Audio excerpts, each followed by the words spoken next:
नमस्कार, सुदर्शन न्यूज में आपका स्वागत है। मैं हूं मुकेश कुमार और आप देख रहे हैं जवाब तो चाहिए। जवाब तो चाहिए। आज हम बात करेंगे आर्टिकल 370 के हटाए जाने से पहले जम्मू कश्मीर राज्य के अस्थायी निवासियों को विशेषाधिकार देने वाले संविधान के अनुच्छेद 35A की धारा 370 की और इन्हें निरस्त करने के लिए फैसले को चुनौती देने वाली याचिका पर चल रही सुप्रीम कोर्ट में सुनवाई की।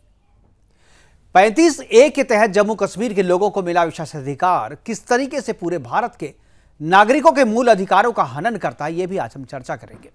इस बात पर 2019 में इससे पहले किसी भी सरकार ने ना तो चर्चा की और ना ही सोचना ही जरूरी समझा था, लेकिन 5 अगस्त 2019 को धारा 370 और 35A को निरस्त करने का साहसिक फैसला संसद ने किया और फैसले को सुप्रीम कोर्ट में अब 20 लोगों ने चुनौती दी है, जिस पर बहस जारी है। आज बहस का 12वां दिन था और धारा 370 ने जम्मू और कश्मीर के लोगों के विशेषाधिकार देने के क्रम में भारत के तमाम लोगों के मौलिक अधिकारों को छीन लिया था। ये बात आज सुप्रीम कोर्ट में भी कही। जो जज थे उन्होंने भी कहा, जो वकील थे भारत की जो सरकार की तरफ से, उन्होंने भी इस बात को कहा।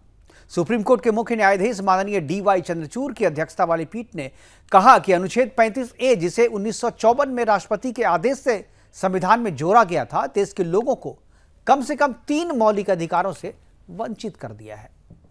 धारा 370 ने जम्मू कश्मीर और देश में लोगों के बीच एक कृत्रिम अंतर को पैदा किया। याचिकाकर्ता की तरफ से बहस कर रहे वरिष्ठ अधिवक्ता कपिल सिब्बल ने धारा 370 को निरस्त किए जाने की प्रक्रिया पर सवाल उठाते हुए उसे असंवैधानिक कहा। उनका तर्क था कि संविधान सभा की सिफारिश के बिना धारा 370 को निरस्त नहीं किया जा सकता। लेकिन तब सवाल यह उठता है कि जब 1957 में संविधान सभा ही भंग कर दी गई, तो क्या धारा 370 की स्थिति में बदलाव नहीं होगा? सरकार की तरफ से तुषार मेहता जवाब दे रहे थे और चर्चा जारी है। सुप्रीम कोर्ट को फैसला करना है कि धारा 370 क्या फिर से जीवित होगी या इसे निरस्त करने के लिए दी गई सभी 20 याचिकाओं को खारिज कर दिया जाएगा।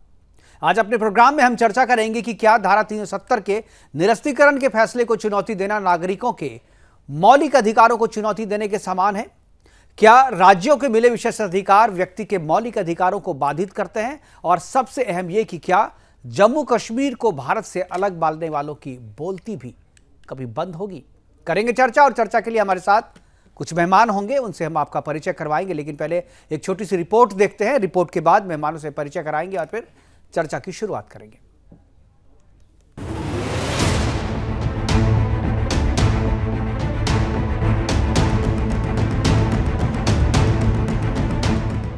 पांच अगस्त 2019 ये वो तारीख थी जब मोदी सरकार ने कश्मीर के कलंक धारा 370 और 35A का खात्मा किया था।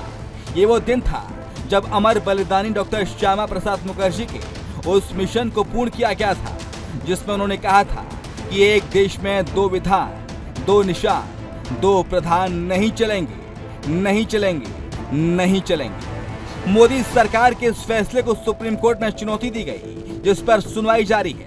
370 हटाए जाने के मामले की सुनवाई के दौरान सुप्रीम कोर्ट ने एक बड़ी टिप्पणी की है। CJI चंद्रचूड़ की अध्यक्षता वाली पीठ ने कहा है कि जम्मू कश्मीर में धारा 35A ने देश के अन्य हिस्सों में रहने वाले लोगों के मूल अधिकारों को छीन लिया था। अर्थात नेहरू सरकार के द्वारा 370 के तहत जो विशेषाधिकार दिया गया वो मौलिक अधिकारों का सीधा सीधा हनन था। सुप्रीम कोर्ट ने कहा अनुच्छेद 35A को 1954 में राष्ट्रपति के आदेश से संविधान में जोड़ा गया था और इसने लोगों को कम से कम 3 मौलिक अधिकारों से वंचित कर दिया। जैसी राज्य में धारा 35A लागू हुई, इसने जम्मू कश्मीर में अनुच्छेद 16(1) के तहत सार्वजनिक नौकरियों में देश के अन्य राज्यों के लोगों से अवसर की समानता का अधिकार छीन लिया। अनुच्छेद 19(1) के तहत देश के किसी भी हिस्से में बसने का अधिकार भी अन्य हिस्सों के लोगों से छीन लिया। केंद्र सरकार की तरफ से पेश सॉलिसिटर जनरल तुषार मेहता ने सुप्रीम कोर्ट में कहा कि अनुच्छेद 35A ने न केवल जम्मू कश्मीर के स्थायी निवासियों और अन्य निवासियों के बीच बल्कि देश के अन्य नागरिकों के बीच भी एक अंतर पैदा कर दिया था। अनुच्छेद 35A एक गलती थी और देश की वर्तमान सरकार ने 5 अगस्त 2019 को ये गलती सुधारी जब अनुच्छेद 35A को हटाया गया। Bureau report, Sudarshan news. तो अनुच्छेद 370 और 35A जो है वो एक गलती थी, उसे सरकार ने 5 अगस्त 2019 को सुधार दिया और उसको चुनौती दी जा रही है। करेंगे चर्चा, और चर्चा के लिए हमारे साथ 3 मेहमान जुड़ गए हैं। चौथे मेहमान भी हमारे साथ बहुत जल्द जुड़ेंगे। सबसे पहले आपको मैं परिचय करवा दूं, आदेश भारद्वाज जी हैं हमारे साथ कांग्रेस की तरफ से, मधु मुकुल त्रिपाठी वरिष्ठ अधिवक्ता हैं, संविधान के जानकार हैं, इसके अलावा खेमचंद शर्मा जी हैं बीजेपी की तरफ से। तीनों मेहमानों का स्वागत है। जिशान राणा साहब नेशनल कॉन्फ्रेंस की तरफ से बहुत जल्द हमसे जुड़ेंगे, उनका भी मैं अभी स्वागत करता हूं। फिलहाल चर्चा की शुरुआत मैं मधु मुकुल त्रिपाठी जी से करना चाहूँगा। सुप्रीम कोर्ट के वरिष्ठ अधिवक्ता हैं और संविधान की जानकारी रखते हैं। मधु मुकुल जी, अगर आपको मेरी आवाज़ मिल रही है तो मेरा सबसे पहले आपका स्वागत है। और सवाल मेरा ये है कि जिस तरीके से कश्मीर में हुआ, जिस तरीके से चीज़ें 370 को हटाया गया, 335A पे जिस तरीके से चर्चा हुई उसको निरस्त किया गया, क्या आपको लगता है कि इतने दिनों तक 2019 तक जो है, जो विशेषाधिकार मिला हुआ था जम्मू कश्मीर को, उसने भारत के मौलिक जो नागरिक हैं उनके मौलिक अधिकारों का हनन किया था और इसका खामियाजा जो है हमको आपको सबको भुगतना पड़ा है। क्या आपको लगता है कि इसका विरोध करना, जिस तरीके से लोग 20 याचिकाएं डाली गई हैं, जिनने भी इस याचिका को डाला है, जो भी ये चाहता है कि ये आर्टिकल फिर से शुरू हो, क्या आपको लगता है कि वो जो है मूल अधिकारों के खिलाफ है, आम लोगों के खिलाफ है, भारत के खिलाफ है? देखिए मुकेश जी, सबसे पहले कोटिया धन्यवाद ऐसे विषय को उठाने के लिए। निसंदेह 370 जो रहा वो भारत की आत्मा पर चोट था। भारत के प्रत्येक नागरिक के फंडामेंटल जो मूल अधिकार हैं उनका हनन था। भारत की जो स्वायत्तता थी उस पर प्रहार था। और जो लोग, आप सोचिए, जो लोग इस लेकर गए हैं, ये केवल, मैं बड़ा कई बार मुझे शर्म आती है कि एक व्यक्ति विशेष को इतना ज्यादा प्रभावित कर दो, इतना ज्यादा देवता बना दो कि सारा भूमंडल अलग हो जाए। वो चाहते हैं कि इस देश का नाम भी वही बन जाए। उसने जो किया, चाहे वो चीन को उसने हमारी जमीन दे दी, सारी चीजों को वो सही साबित करने के लिए केवल 370 पर प्रहार करने के लिए इस पर याचिका लेकर गए हैं। अब आपको समझना होगा कि जैसे आपने बताया, बहुत स्पष्ट रूप से बताया कि 35A के तहत जो मूल अधिकार थे उनका हनन हुआ। और वो क्यों किया गया, क्या किसी व्यक्ति के लिए किया गया, वो अलग विषय है। सोचिए कि भारत के संविधान के तहत आपको मूलभूत अधिकार लिए जाते हैं। कानून के समक्ष आपको किसी भी प्रकार का द्वैत नहीं होगा, यानी आपको कम उनको ज्यादा ऐसा नहीं होगा, सबको एक समान देखा जाएगा। मैं जानना चाहता हूं, क्या जम्मू और कश्मीर में जाकर 370 हटने से पहले मैं वहां बच सकता था? क्या मैं वहां जाकर के नौकरी ले सकता था? मधु जी, जब ये 370 हटाया गया था और 35A को निरस्त किया गया था, तब ये चर्चा हो चुकी है। आज बहस दूसरी है। आज बहस ये है कि जिस आधार पर वही कह रहा हूं जी, मैं वही कह रहा हूं जो आपने कहा कि ये जिन लोगों ने इसको कानून में, न्यायालय में चुनौती दी है, क्या वो सही है? बिल्कुल गलत है। बिल्कुल भारत के आत्मा पर प्रहार करना जैसा है।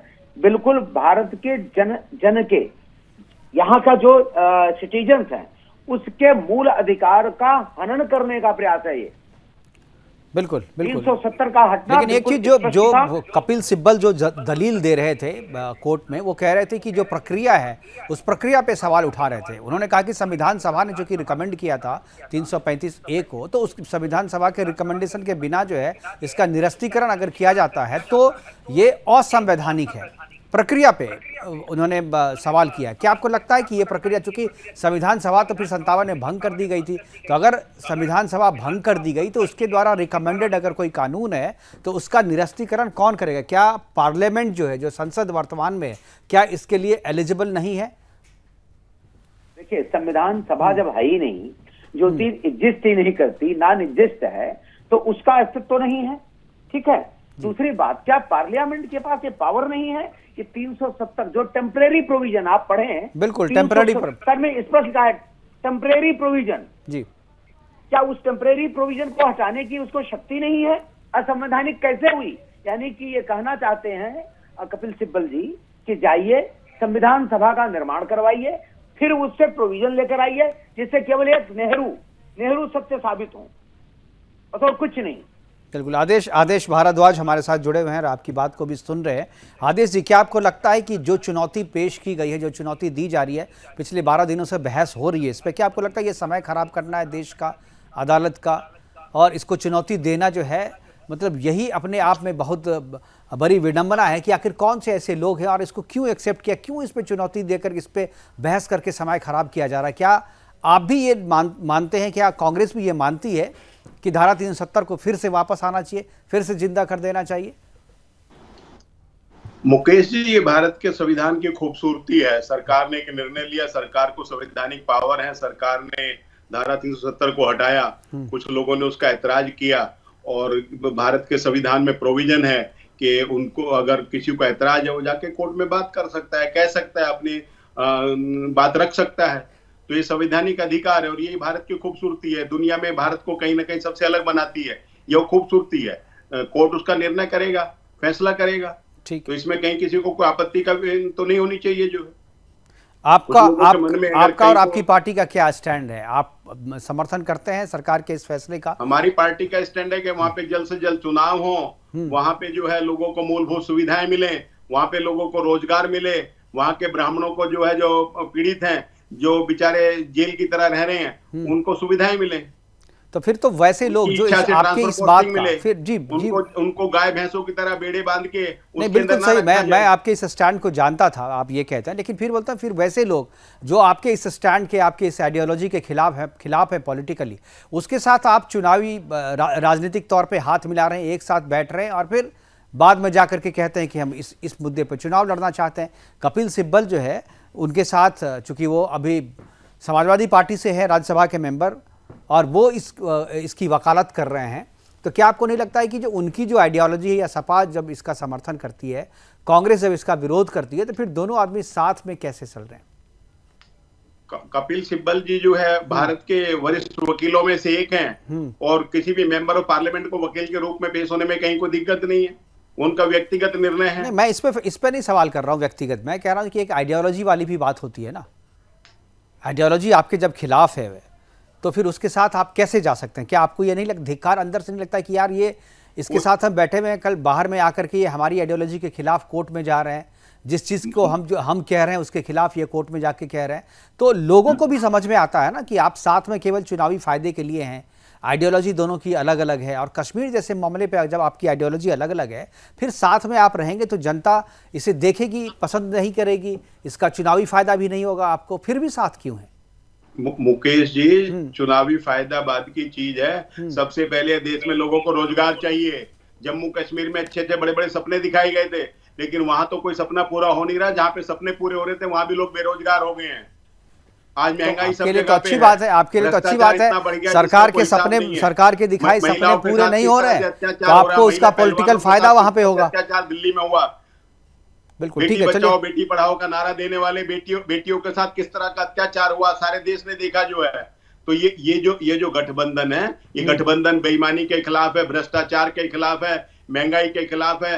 जो 60 साल की नौकरी होती थी, आदमी अपने आप को गौरवान्वित महसूस करता था, आज वो 4-4 साल की नौकरियां कर दी हैं, उसके खिलाफ है। हम इस देश को फिर जो है मुख्य धारा में लेके आएंगे, तमाम सुविधाएं देंगे और लोगों को फिर। तो अग्निवीरों की नौकरी भी 60 साल कर देंगे आप? अग्निवीरों की रिटायरमेंट एज 60 साल कर देंगे, ये कह रहे हैं आप? 60 साल नहीं करेंगे, जो पैरामीटर है वैसे करेंगे जो तो है। वो तो पैरामीटर तो बनाने की बात है ना सर, आप नौकरी पे रहेंगे, पैरामीटर तो बनाने की बात है। बेटा बेटी रिटायर होकर घर में आ जाएंगे। नहीं, वो वैसा कुछ नहीं है। चलिए, अग्निवीर पे चूंकि हम चर्चा नहीं कर रहे हैं। लोग गर्व करेंगे, सेना में जाने पे लोग गर्व करते थे। आज भी गर्व कर रहे हैं, आज भी गर्व कर रहे हैं, ऐसा नहीं कि आज नहीं गर्व कर रहे हैं, आज ज्यादा गर्व कर रहे हैं। आज पिछली सरकारों की तुलना में या पिछले समय की तुलना में आज ज्यादा गर्व कर रहे हैं। खेमचंद्र शर्मा जी हमारे साथ हैं, आपकी बात को सुन रहे हैं। मुझे लगता है आपका मत हो सकता है, लोगों में जाओगे तो पता चलेगा। जो 57 रुपए का डॉलर था वो 80 रुपए से ज्यादा का हो गया। लोग चर्चा करते हैं उसकी, लोग चर्चा करते हैं महंगाई की, लोग चर्चा करते हैं महंगी शिक्षा की, लोग चर्चा करते हैं बेरोजगारी की, लोग चर्चा करते हैं भ्रष्टाचार की। बिल्कुल करते हैं, बिल्कुल करते हैं। खेमचंद जी बताइए, क्यों कर रहे हैं चर्चा लोग भ्रष्टाचार की, महंगाई की, क्यों कर रहे हैं? कहाँ है भ्रष्टाचार, जैसा बताइए इनको। देखिए, कांग्रेस जो है वो एक चश्मा लगाए हुए, काला चश्मा। उस काले चश्मे में उनको कोई भी डेवलपमेंट नहीं दिखाई देता, विकास नहीं दिखाई देता। देश का आगे बनना नहीं दिखाई देता, आन बान शान जो पूरे विश्व में फैल रही है वो नहीं दिखाई देती। सिर्फ और सिर्फ इनको भ्रष्टाचार, नेगेटिविटी, इनको अपीजमेंट की पॉलिटिक्स, एक तरफा बात करना, देश को बदनाम करना, यही चीज स्वार्थ है, यही चीज दिखाई देती है। ऐसे लोगों के साथ बैठते हैं, ऐसे इकोसिस्टम की बात करते हैं, बाहर जाते हैं तो भी वही इकोसिस्टम को सपोर्ट करता है और वैसी बातें बोलते हैं कि देश को बदनाम किया जा सके, सरकार को बदनाम किया जा सके, नेगेटिविटी फैलाई जा सके। लेकिन आज देश इकट्ठा है, देश आदरणीय प्राइम मिनिस्टर मोदी जी के विजन के साथ चल रहा है और तेजी से विकास कर रहा है। हर सेक्टर में हम नए नए आयाम तय कर रहे हैं, चाहे वो खेल का आयाम हो। खेल में आज हमारे खिलाड़ी बड़े बड़े मेडल्स ले रहे हैं। खेलों में हम आज तक मेडल नहीं पाते थे, हमारे खिलाड़ी एक विश्व स्तरीय परफॉर्मेंस नहीं दे पाते थे, आज वहाँ पे गोल्ड मेडल ले रहे हैं। आज हम स्पेस के क्षेत्र में हमारा चंद्रयान-3 आज चांद पे जाता है, वहाँ पे रिसर्च एंड डेवलपमेंट करता है, सबसे अच्छी क्वालिटी की इमेज आज वो प्रोड्यूस करता है। क्योंकि हमारे साइंटिस्ट को प्रमोट करने के लिए, हमारे साइंटिस्ट को पॉजिटिव सपोर्ट करने के लिए सरकार हमेशा खड़ी रही है और उसका प्रभाव ये है कि वहाँ पे हम लोग जबरदस्त सक्सेस प्राप्त किए। वैसे इंफ्रास्ट्रक्चर का जो डेवलपमेंट है वो तेजी से हो रहा है और हर क्षेत्र का डेवलपमेंट, नॉर्थ ईस्ट हो या जम्मू कश्मीर हो, वो तेजी से हो रहा है। अब जम्मू कश्मीर में जो विश्व के ब्यूटी जो कॉन्टेस्ट है वो होने वाला है, वहाँ पे पूरे विश्व से अलग अलग क्षेत्रों से, अलग अलग कंट्री से वहाँ पे महिलाएं आएंगी और वो अपने कॉन्टेक्ट नहीं, लेकिन एक जो चीज जो सवाल खेमचंद जी जो सवाल पूछा जा रहा, सवाल ये पूछा गया है कि चुनाव कब होंगे वहाँ पे, राज्य का दर्जा कब मिलेगा? जो वहाँ के लोग हैं उनको तो मूल रूप से यही चीज चाहिए ना। देखिए अभी भी चुनाव, देखो दो चीज है, वहाँ पे भी डिलिमिटेशन का प्रोसेस चल रहा है, वो कंप्लीट होने वाला है। जैसे डिलिमिटेशन का प्रोसेस हो जाएगा, सबसे इम्पोर्टेंट क्या है, क्या 370 हटने के बाद जम्मू कश्मीर में खुशहाली आई? क्या वहाँ पे ज्यादा टेररिज्म बढ़ा या टूरिज्म बढ़ा? आज आप कंपेयर करेंगे तो जम्मू कश्मीर में टूरिज्म बढ़ा है, टेररिज्म कम हुआ है। टेररिस्ट को न्यूट्रलाइज किया जा रहा है, टेररिस्ट को मारा जा रहा है। आज वहाँ के लोग झंडा लेके खड़े हैं, डंडा लेके नहीं, भारतीयों के लिए झंडा लेके खड़े हैं, तिरंगा फहरा रहे हैं, तिरंगा यात्रा कर रहे हैं। और वही माहौल है जो राहुल गांधी को भी जम्मू कश्मीर में जाने के लिए उकसाता है या जम्मू कश्मीर में जाने के लिए उनको एक अच्छा रास्ता प्रोवाइड करता है। नहीं तो राहुल गांधी अपने राज्य में तो कभी जम्मू कश्मीर नहीं गए, मोदी राज्य में गए ना, क्योंकि वहाँ पे स्टेबिलिटी है, सिक्योरिटी है, उसकी वजह से राहुल गांधी ने वहाँ पे जाने की सड़क भी है ना, तो सड़क भी इतनी अच्छी थी तो सड़क भी अच्छी है, इंफ्रास्ट्रक्चर भी अच्छा है, सिक्योरिटी भी है, माहौल भी है, वेलकमिंग भी है, इसलिए वहाँ पे गए। आज हर क्षेत्र में हम विकास कर रही बात जिस तरीके से कोर्ट पर मैं टिप्पणी नहीं करूंगा, लेकिन जिस तरीके से वहाँ पे कांग्रेस के पूर्व नेता और कांग्रेस के वर्तमान नेता टिप्पणी कर रहे हैं या कांग्रेस के वर्तमान नेता जम्मू कश्मीर में जाके बातें करते हैं कि हम 370 को फिर से रीइनिशिएट कर देंगे, ये चीजें देश को हजम नहीं हो रही, जनता को हजम नहीं हो रही, जनता इसको पसंद नहीं करती। 370 हटा के हमारी सरकार ने जो बरसों से जो एक कैंसर हमारे शरीर में व्याप्त था, हमारे देश में व्याप्त था, उसको हमने खत्म करने का काम किया। जो कांग्रेस ने बोया था, कांग्रेस ने उसको कंटिन्यू रखा। कांग्रेस अगर 370 को पहले हटा देती, 1960 में हटा देती या 1970 में हटा देती, तो शायद जो टेररिज्म जैसा एक बड़ा आप कह सकते हैं खेल हमारे भारत में हुआ, जिसकी वजह से हजारों लाखों लोग मारे गए, लाखों लोगों को अपना घर छोड़ना पड़ा, वैसी स्थिति नहीं होती। क्योंकि 370 और 35 एक टेररिज्म के हाथ में एक ऐसा इंस्ट्रूमेंट था, वो उनको सेव कर रहा था, प्रोटेक्ट करता था, लोकल उनको सपोर्ट प्रोवाइड कर रहा था, और इस सब की जिम्मेदार कांग्रेस है। आज कांग्रेस बौखलाई हुई है क्योंकि वो अपीजमेंट की पॉलिटिक्स के तहत उन लोगों को अपीज करना चाहते हैं, कट्टरपंथियों को अपीज करना चाहते हैं, लेकिन कर नहीं पा रही है। इसीलिए वो समझ भी नहीं पा रहे हैं कि आपको अगर आज के दिन राजनीति करनी है तो सबकी बात करनी पड़ेगी। अगर आप अपीजमेंट के तहत एक पर्टिकुलर वॉर की, कट्टरपंथियों की बात करोगे तो ये नहीं चलेगा। लेकिन फिर भी कांग्रेस ने जो सवाल किया उसका जवाब शायद अब उनको नहीं मिला है। मधु मुकुल त्रिपाठी जी कुछ बोलना चाह रहे थे। जी मधु जी।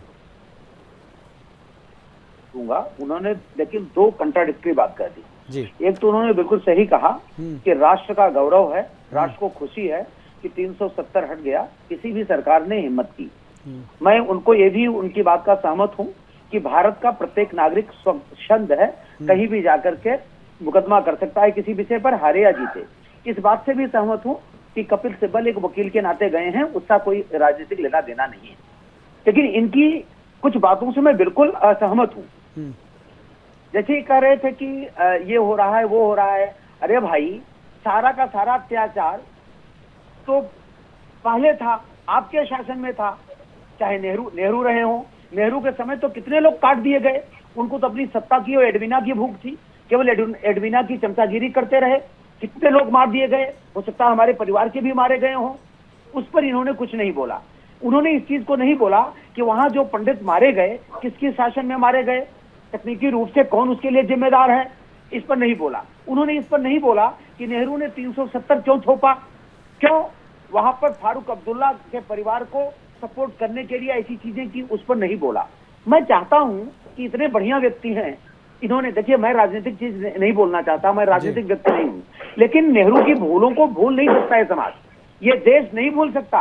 नेहरू ने कैसे चीन को दे दिया हमारा बहुत सारी जमीन, नेहरू ने कैसे पीओके बनने दे दिया, कैसे वो सोते रहे, इन सब चीजों के विषय में इनको बोलना चाहिए। बहुत बढ़िया इन्होंने बोला, मैं बिल्कुल खुश हूं कि भाई मैं वकील हूं, मेरा कोई राजनीतिक, अगर मैं एक कोर्ट में खड़ा हूं, मेरा किसी राजनीतिक पार्टी से कोई लेना देना नहीं है। अगर मैं राजनीतिक पार्टी से हूं भी तो वहां में सही है, वहां भी ये सही है कि कोई भी चीज हो रही है, कोई भी व्यक्ति किसी भी न्यायालय में किसी के विरुद्ध जा सकता है, हारना जीतना अलग विषय है, वहां मैं सहमत हूं।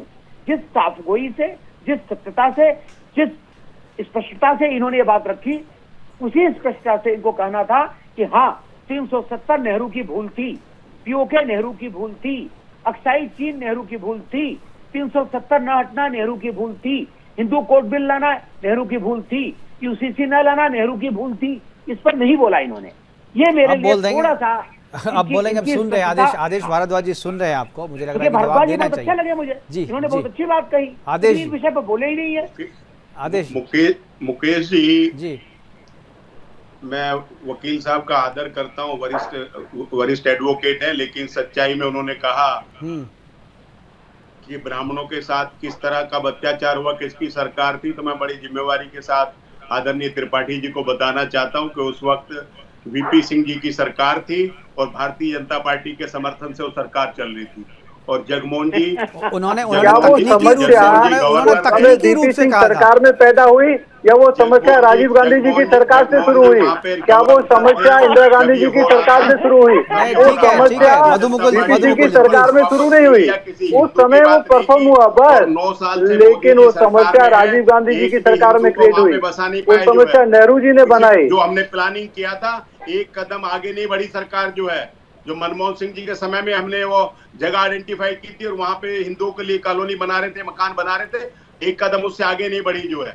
दूसरा, पीडीपी के साथ किस तरह से इन्होंने सरकार बनाई, किस तरह से राज्यों को कमजोर कर रहे हैं, पूरे देश में देखा जा रहा है। मणिपुर में आप देख रहे हैं कि प्रधानमंत्री दुनिया भर में घूम के आते हैं, लेकिन मणिपुर का मैं भी नहीं बोलते और मणिपुर तक जाते नहीं है। आज ये देश देख रहा है। क्या बात कर रहे हैं, मणिपुर पे इतना बड़ा स्टेटमेंट उनका आया, इस तरह से लोगों को मणिपुर पे पूरी चर्चा हुई, कहीं ना कहीं विश्वासघात हो रहा है। जो सरकार कहती है वो करती नहीं है। मैं मुबारकबाद देना चाहता हूँ इंडिया गठबंधन मुकेश भाई मीटिंग होने जा रही है और सरकार मैं आऊंगा, खेमचंद जी मैं आ रहा हूँ आपके पास, सस्ता करना पड़ा, ये इस गठबंधन की ताकत है।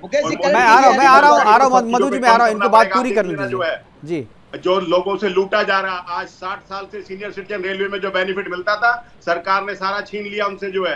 जो आधे पैसे में टिकट मिलता था, जो राशन कार्ड मिलता था, जो दूसरी सुविधाएं मिलती थी, सारी सुविधाएं सरकार लोगों से छीनती जा रही है, लोगों की जेब पे डाका डाल रही है। आज कॉपी किताब पेंसिल जीएसटी तमाम चीजों पे सरकार ने जीएसटी लगा दिया है। आज बच्चों की पढ़ाई को महंगा कर दिया, दूध दही आटा सब पे टैक्स लगा दिया। ये पहली ऐसी सरकार है और ये लोग अब भाप चुके हैं जो है। इसीलिए मैं आपको बता रहा हूँ कि अभी जो सर्वे हुआ, उस सर्वे के अंदर कांग्रेस और गठबंधन बहुत स्पीड से आगे बढ़ रहा है। अच्छा, स्पीड कौन सा सर्वे था सर ये?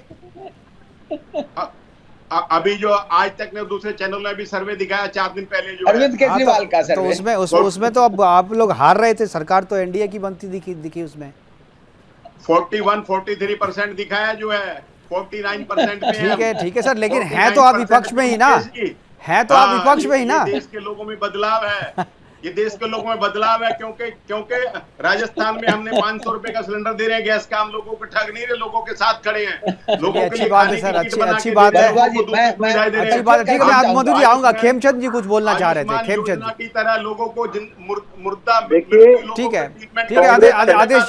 आदेश जी प्लीज एक बार सुन लीजिए सर। योजना की तरह लोगों को, मृत लोगों के ऊपर पैसा नहीं खा रहे उनके नाम के ट्रीटमेंट का।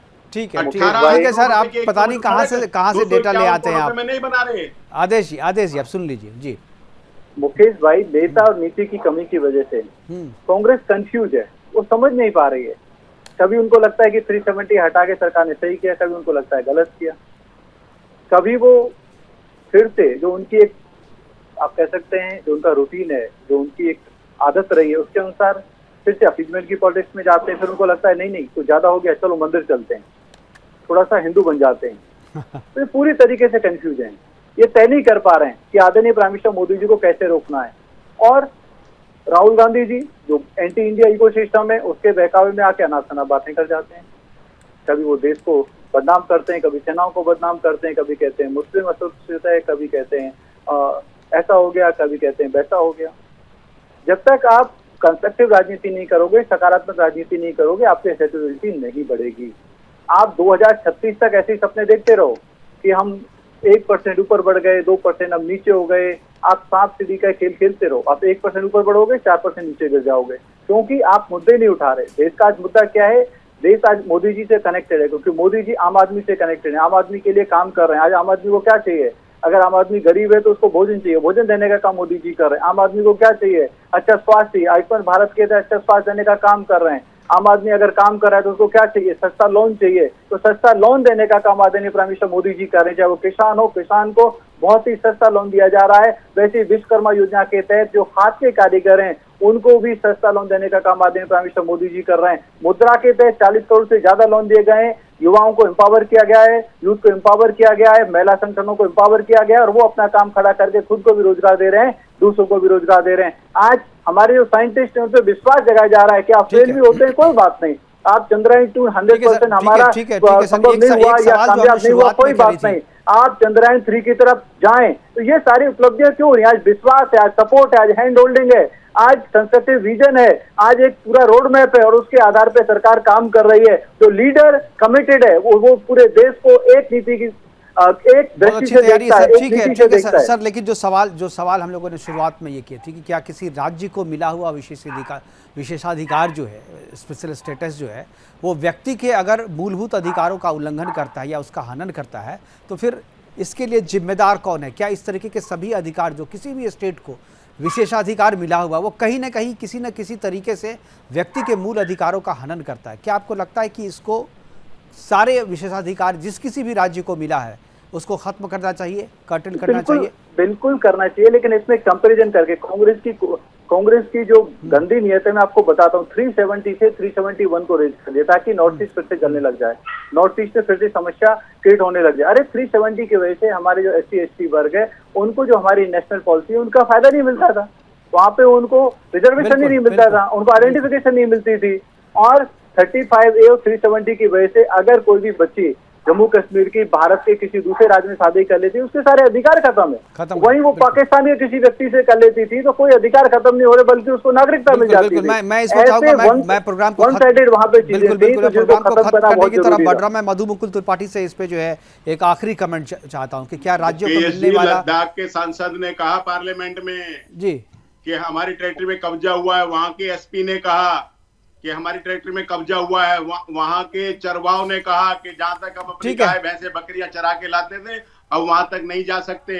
ये हो रहा है देश में जो है, पता नहीं कब बोला, कहाँ बोला आप लोग। ठीक है, मैं मेरे पास समय की कमी, आदेश जी समय की कमी है, जो सवाल है पॉइंटेड सवाल है, मैं उस पर चाह रहा हूँ एक टिप्पणी मधु मुकुल त्रिपाठी जी की। क्या राज्यों को मिलने वाला विशेषाधिकार जो है वो व्यक्ति के मूल अधिकारों का हनन करता है? तो क्या इसको खत्म करना चाहिए विशेषाधिकार को? बिल्कुल मुकेश जी, सिटीजन्स के, नागरिकों के मूल अधिकार के ऊपर राज्य के विशेषाधिकार नहीं हो सकते। जितने भी राज्यों के विशेषाधिकार जो हमारे देश के निवासियों के मूल अधिकार पर भारी हैं, उनको हटाने का प्रबंध सरकार को करना चाहिए। इसीलिए 370 पर जो हमारे देश की जनता प्रसन्न हुई, वो इसीलिए हुई कि हमारे देश की जनता के मूल अधिकारों का हनन कर रहा था। एक मैं जवाब भी देना चाहूंगा, चौहान जी को, भरद्वाज जी को बताना चाहूंगा कि नेहरू जी ने, इनको याद होगा, नागालैंड में साधुओं की एंट्री बैन कर दी थी। बिल्कुल, ये जो देश में समस्या है वो नेहरू की दी हुई है। मणिपुर में आज की समस्या नहीं है। मैं राजनीतिक व्यक्ति नहीं हूं, ये प्रवक्ता बीजेपी को बोलना चाहिए था। मणिपुर की समस्या शुरू से आ रही है, अंग्रेजों ने पैदा की और कांग्रेस ने पाला। कांग्रेस ठीक है सर, लेकिन आज मुद्दा मणिपुर नहीं है, आज मुद्दा जम्मू कश्मीर है। 370 को खत्म कर दिया गया था, उसके बाद 5 अगस्त 2019 को यह जो फैसला हुआ उस फैसले पे अभी तक बहस जारी है। 20 याचिकाएं जो है डाली जा चुकी हैं खारिज करने के लिए। लगातार 12 दिन से बहस जारी है। बहस का परिणाम क्या होगा सबकी नजर होगी, लेकिन हमारी विशेष नजर है। हर एक अपडेट के साथ हम आपको बताते रहेंगे। फिलहाल आज के इस प्रोग्राम में हमारे साथ अपने विचार साझा करने के लिए आप सभी मेहमानों का बड़ा बड़ा धन्यवाद। हमारे साथ जुड़ने के लिए मधु मुकुल त्रिपाठी जी आपका, खेमचंद शर्मा जी आपका, और आदेश भारद्वाज जी आपका बहुत बहुत धन्यवाद। आप जुड़े रहे, अपनी बातें हमारे साथ साझा की। लेकिन 370 जो हटाया गया, 35A जो हटाया गया, उसका इम्पैक्ट आज भी देखा जा रहा है कि जम्मू और कश्मीर की तस्वीर बदल रही है। वहाँ पर डेमोक्रेसी फिर से एक तरीके से नई चमक के साथ जो है वहाँ पर डेमोक्रेसी दिख रही है। और देश में जो विकास हो रहा है उसकी हिस्सेदारी जो है जम्मू कश्मीर को भी मिल रही है। देश में जो भी हो रहा है वो सारे अधिकार जम्मू कश्मीर को मिल रहे हैं। वहाँ पर चुनाव हो, लोगों की ये मांग है, लेकिन बहुत जल्द वहाँ स्थिति चुनाव कराने लायक हो जाएगी और जम्मू कश्मीर को फिर वो दर्जा मिल जाएगा जो दर्जा उनसे छीन लिया गया। यानी राज्य का दर्जा भी मिलेगा, चुनाव भी होंगे और वहाँ के लोगों को वो सारे अधिकार भी जो 370 लागू होने के कारण नहीं मिलते थे, वो अधिकार भी अब मिलने लगेंगे। यानी केंद्र की योजनाओं का लाभ भी जम्मू कश्मीर की जनता को मिलने लगेंगे। फिलहाल अभी के लिए इतना ही, दीजिए इजाजत, नमस्कार।